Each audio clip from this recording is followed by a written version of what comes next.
नमस्कार, मैं मनोज सिंह। कक्षा 10 की दूसरी क्लास में अभी इसके पहले पहली क्लास में हमने रस पढ़ा था। दूसरी क्लास में आपको समास समास यहाँ सिलेबस में 6 की 6 सभी समास आपके सिलेबस में है, तो हमको सभी समास को पढ़ना है। तो ऐसे एक प्रश्न बन जाता है कि समास के कितने प्रकार हैं, तो समास के 6 प्रकार हैं। आइए हम लोग देखते हैं। समय व्यतीत नहीं करेंगे, आप लोगों को बहुत जल्दी से हमको पूरा सिलेबस टच करवाना है, तो 2-3 दिन में पूरा आपका कोर्स पूरा हो जाएगा। अभी हम समास देखते हैं। तो समास का अर्थ क्या होता है। जैसे हमने कहा समास समास दो शब्दों से मिलकर सम प्लस आस। सम का अर्थ होता है समान और आस का अर्थ है आशय। अर्थात दो शब्द में जब परिवर्तन, दो शब्दों के बीच में जब समास होता है तो उसका अर्थ वही रहता है, अर्थ समान रहता है, उसी को समास कहते हैं। समास दो शब्दों के बीच में होता है। संधि अगर आप देखें तो संधि दो वर्णों में होता है, समास दो शब्दों में होता है। यही संधि और समास में अंतर है। हाँ, सबसे पहले प्रश्न यही है कि समास कितने प्रकार के होते हैं, तो समास 6 प्रकार के होते हैं। आइए हम लोग देखते हैं 6 प्रकार कौन कौन से हैं। सबसे पहला अव्ययी भाव समास, जो हम बचपना से पढ़ते हुए आ रहे हैं। इसके पहले आप 9 या कक्षा 8 में या 9 या 8-9 में पढ़े होंगे जरूर, अभी 10 में, तभी आप इसको देखेंगे। द्वंद्व समास, तत्पुरुष समास और बहुब्रीहि समास, 4 समास ऐसे हैं। मुख्य रूप से 4 समास हैं, लेकिन आपको पूछेगा कितने समास हैं, तो 6 समास कहना है। तत्पुरुष के 2 भेद हो जाते हैं, एक दिक् समास हो जाता है, दूसरा कर्मधारय समास हो जाता है। अभी हम सिर्फ आपको क्या बताएं, समास के 6 प्रकार होते हैं। अव्ययी, द्वंद्व, उसके बाद तत्पुरुष, बहुब्रीहि। तत्पुरुष के 2 भेद हो जाते हैं, दिक् समास और कर्मधारय समास। तो आइए, एक प्रश्न तो यही बनता है कि सबसे पहले किसमें कौन सा पद प्रधान होता है। तो हमने कहा सबसे पहले अव्ययी भाव समास होगा, तो इसका पहला है तो पहला पद प्रधान होगा, पूर्व पद प्रधान होगा। दूसरे नंबर पर द्वंद्व है, द्वंद्व का दोनों पद प्रधान होता है, जैसे माता पिता, दोनों पद प्रधान होगा। अव्यय में जैसे यथाशक्त। अभी आपको एक एक समास हम समझाएंगे तो समझ में आ जाएगा, अभी एक मोटी मोटा समझते रहिए। अव्ययी भाव समास में हमने कहा, यही प्रश्न आपसे कभी पूछ लेगा, अभी एग्जाम में पूछ सकता है कि किस समास का पहला पद प्रधान होता है, तो अव्ययी भाव समास का पहला पद प्रधान होता है, द्वंद्व समास का दूसरा पद प्रधान होता है, तत्पुरुष का उत्तर पद प्रधान। प्रथम और उत्तर समास के 2 पद होते हैं, एक पूर्व पद होता है, दूसरा उत्तर पद होता है। जब हम कहेंगे पूर्व पद, इसका मतलब पहले की बात, जब हम उत्तर कहेंगे तो बाद की बात। आगे जो आता है, अभी देखिए, अभी प्रश्न अभी आएगा, उदाहरण आएगा। हाँ, उसके बाद देखेंगे। जैसे तत्पुरुष, तत्पुरुष के 2 हो गए, दिग हो गया और कर्मधारय। तो दिग में हमको सीधे सीधे समझना है जिसमें संख्यावाची शब्द हो। सबसे पहले संख्या हमको जहां दिखे वहां पर बिना सोचे समझे दिग कर देना है। कर्मधारय थोड़ा सा है, इसमें विशेष और विशेषण होता है। किसी चीज की विशेषता या विशेषण बताई जाए उसे ही कर्मधारय कहेंगे। अगला है बहुब्रीहि। बहुब्रीहि वो होता है जिसमें एक भी पद प्रधान नहीं होता है, लेकिन किसी तीसरे का बोध करता है। जैसे हम कहें दशानन, दशानन किसी तीसरे का बोध करता है। दशानन, दशानन अर्थात रावण को कहते हैं, किसी तीसरे का रूढ़ हो जाएगा, तीसरे व्यक्ति की बात करेंगे तो बहुब्रीहि समास हो जाएगा। अभी आप छोटे हैं, कक्षा 10 में पढ़े, अभी आपके लिए इतना पर्याप्त है। इसके बाद हमने क्या बताया आपसे, अब यही याद रखिएगा। अव्यय में पहला पद प्रधान होगा, द्वंद्व में दूसरा पद प्रधान होगा, तत्पुरुष में उत्तर पद प्रधान होगा, तो दिगु और कर्मधारय में भी उत्तर पद ही प्रधान होगा, क्योंकि इसी की शाखा दोनों हैं। यहाँ भी उत्तर पद प्रधान होगा। बहुब्रीहि समास में कोई पद प्रधान नहीं होता है, किसी तीसरे का बोध करता है। तो एक बार फिर से आप हमको बताइए, सुनिए। पहला पद किसमें प्रधान होता है, अव्यय में पहला पद प्रधान होता है, द्वंद्व में दूसरा पद प्रधान होता है, तत्पुरुष में उत्तर पद प्रधान होता है, बहुब्रीहि समास में कोई पद प्रधान नहीं होता है। आइए ठीक है, हम लोग एक एक आइए हम लोग एक एक उदाहरण, एक समास का उदाहरण देखते हैं। जैसे पहला सबसे हमने आपसे बताया था अव्ययी भाव समास।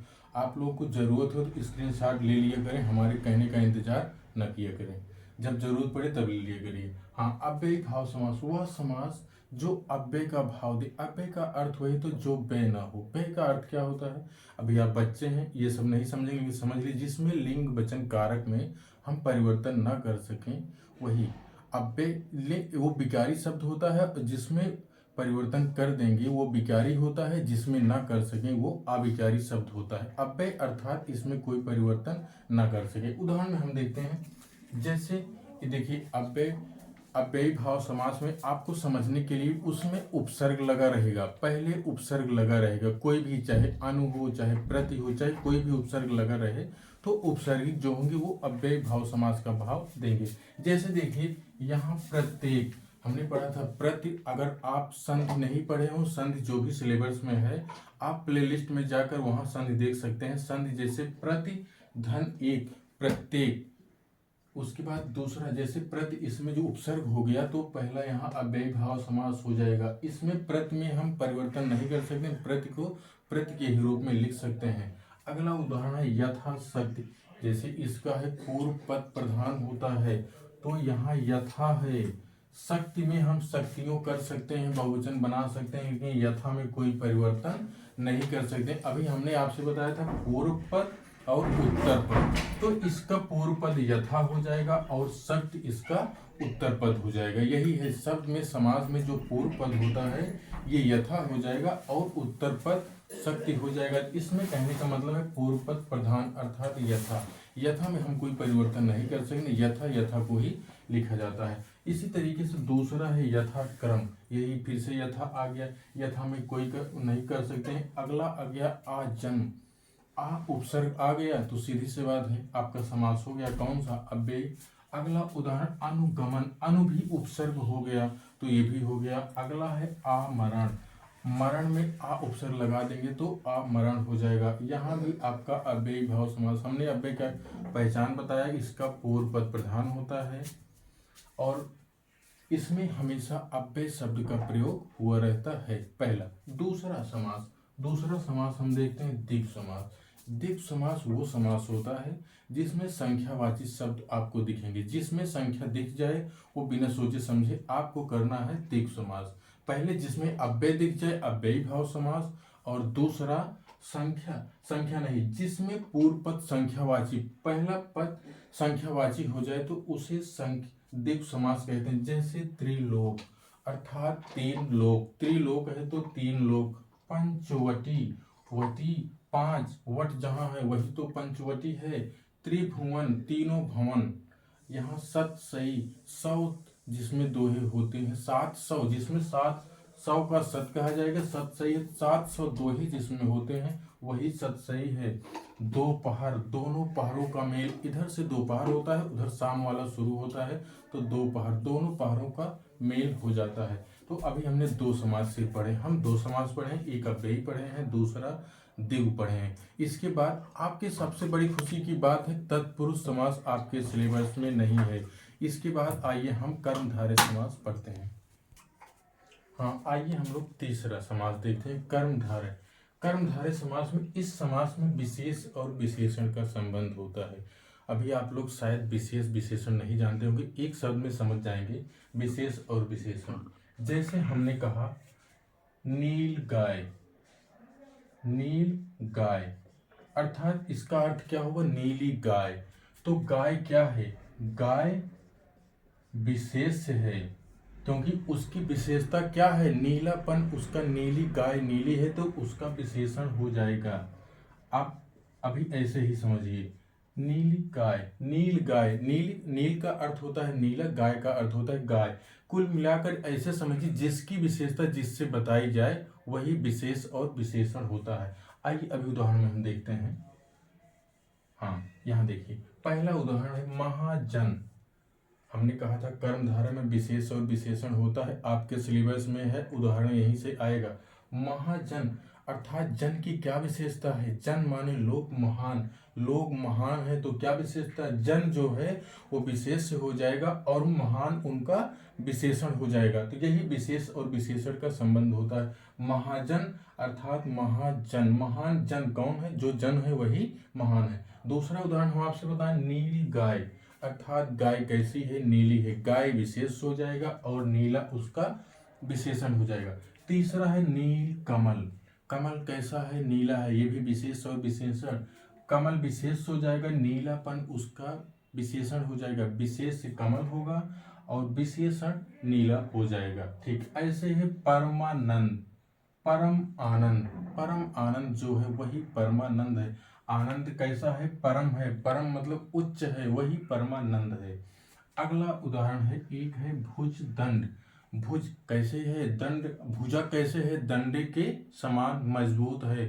भुज दंड में भी कर्मधारय समास होगा जिसमें विशेष और विशेषण होता है। अभी हमने क्या आपसे बताया? कर्मधारय बताया, कर्मधारय में विशेष विशेषण होगा। उदाहरण आप यहाँ से देख लीजिए, अपनी पुस्तक में एक दो उदाहरण देख लेंगे तो समझ में आ जाएगा। जिसमें आपको लगे विशेष विशेषण है वहां पर कर्मधारय समास हो जाएगा। अगला देखते हैं चौथा। चौथा है द्वंद। द्वंद में क्या होता है? द्वंद में हमने बताया था दोनों पद प्रधान होते हैं, जैसे माता पिता। इसमें योजक चिन्ह का ये वाला देखिए, इसमें लगभग लगभग आपको योजक चिन्ह दिखेगा। द्वंद समास में जोड़ा है, जोड़े में आपका योजक, जैसे जोड़ा मिलाया जाता है वही जोड़ा ये योजक चिन्ह है। इस तरह का अगर किसी उदाहरण में आपको मिलेगा तो क्या समझेंगे? समझ जाएंगे कि इसमें द्वंद्व समास है। हाँ, माता पिता, इस तरीके से भाई बहन, इसी तरीके से गाय बैल, दाल रोटी और नाक कान, ये सब एक दूसरे से मिलते हुए शब्द हैं, योजक हैं।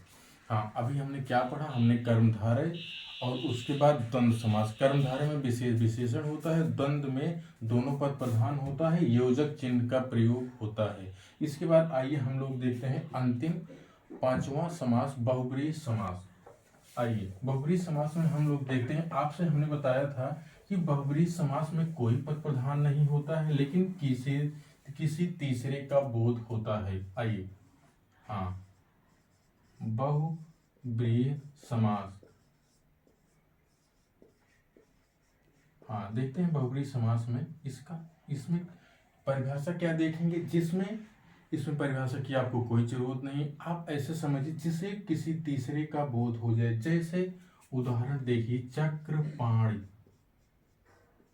जब हम आपसे कहें चक्रपाणि तो आपको क्या महसूस होता है? जैसे लगता है कि जिसके चक्र का अर्थ चक्र होता है, पाणि का अर्थ हाथ में होता है, जिसके हाथ में चक्र हो, कौन है?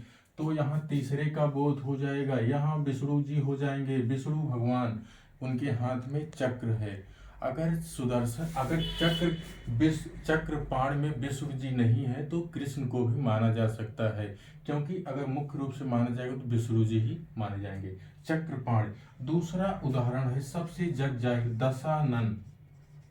आप लोग दशानन को तो जानते होंगे। दशानन किसी का? जिसके 10 सिर हों। 10 सिर अर्थात रावण।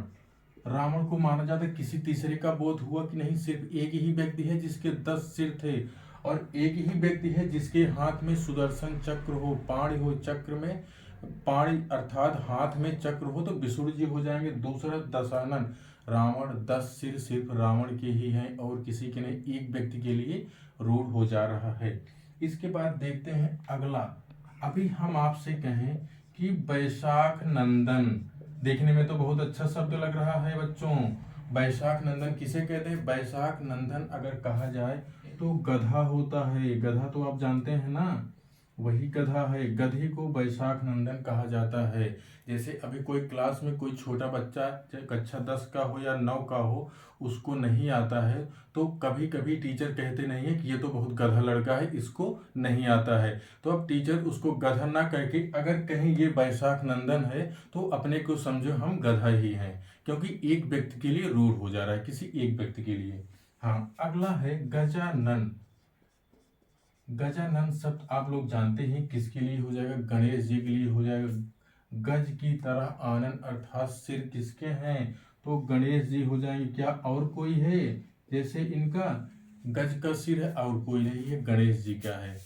तो ठीक है, अभी आप लोग देखिए, हमने आपको बहुत सटीक और बहुत जल्दी में बताया, क्योंकि आप अभी बहुत छोटे बच्चे हैं। आपको सिर्फ इतना जानना है कि समास के कितने भेद हैं। समास के 6 भेद हैं। कौन सा? अव्यय हो जाएगा, द्विगु हो जाएगा, तत्पुरुष हो जाएगा, बहुब्रीहि हो जाएगा, तत्पुरुष के 2 भेद हो जाएंगे, एक द्विगु हो जाएगा और एक कर्मधारय हो जाएगा। तो 6। अभी हम लोगों ने तत्पुरुष आपके सिलेबस में नहीं है, इसीलिए हमने सिलेबस में नहीं बताया है कि बच्चों आप पढ़ते रहिए, आराम से, प्रेशर नहीं लेना है। अगर आपको संधि, यण संधि और वृद्धि संधि शायद आपके सिलेबस में है, आप हमारे यूट्यूब चैनल को पहली बार सब्सक्राइब कर लीजिए। वहाँ पर प्लेलिस्ट में जाएंगे, आपको एक क्लास मिलेगी जिसमें यण संधि बताया गया है और वृद्धि संधि बताया गया है। वहाँ से आप पढ़ लीजिए। कल आपको हम उपसर्ग और प्रत्यय बताएंगे। उपसर्ग थोड़ा सा जान लीजिए। उपसर्ग वो होता है जो शब्द के पहले लगता है, प्रत्यय वो होता है जो शब्द के बाद में लगता है। कल की क्लास में, सुबह की क्लास में आपको बता दें, कल शाम तक आपका व्याकरण का सिलेबस पूरा हो जाएगा। फिर थोड़ा सा रचना, कुछ रचनाएं बताएंगे जो आपको हो सकता है परीक्षा में पूछी जाए और वहां आप सही कर सकें, क्योंकि आपको विकल्प का उत्तर देना है। एक प्रश्न रहेगा, उसके 4 विकल्प रहेंगे, उसी में से एक जो रहेगा प्रश्न उत्तर संख्या डालकर आपको वही उत्तर लिख देना होगा। ठीक है बच्चों, आराम से खूब पढ़िए, टेंशन न लीजिए। कल मिलते हैं, नमस्कार।